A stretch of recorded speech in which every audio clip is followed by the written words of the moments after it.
ગુજરાત કોંગ્રેસના હજુ પણ 7 બેઠકના ઉમેદવાર જાહેર કરવાના બાકી. સાંજે મળનારી સેન્ટ્રલ ઇલેક્શન કમિટીમાં નામો પર મહોર લાગવાની શક્યતા.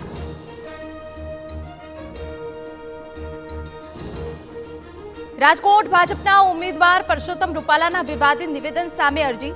ક્ષત્રિય અગ્રણી આદિત્યસિંહ ગોહિલે કોર્ટમાં કરી બદનક્ષીની અરજી. ચીફ જ્યુડિશિયલ મેજિસ્ટ્રેટની કોર્ટમાં સુનાવણી થશે. પરસોત્તમ રૂપાલાના ક્ષત્રિયો પરના નિવેદન પર હજુ પણ વિરોધની જ્વાળા. અમદાવાદમાં ક્ષત્રિય સમાધિ બેઠક તો ભાજપે શરૂ કર્યું ડેમેજ કંટ્રોલ. સુરેન્દ્રનગરમાં પૂતળા દહન.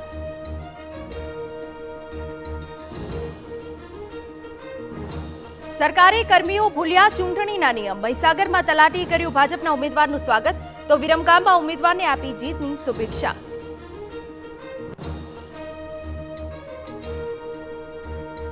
ધ્વનિ પ્રદૂષણને લઈને હાઈકોર્ટના આદેશને પગલે સરકાર એક્શનમાં. સાઉન્ડ લિમિટર વિનાના ડીજે, લાઉડસ્પીકર, સાઉન્ડ સિસ્ટમ પ્રતિબંધ. આવી સિસ્ટમના ખરીદ વેચાણ કે ઇન્સ્ટોલેશન પર રોક લગાવાશે.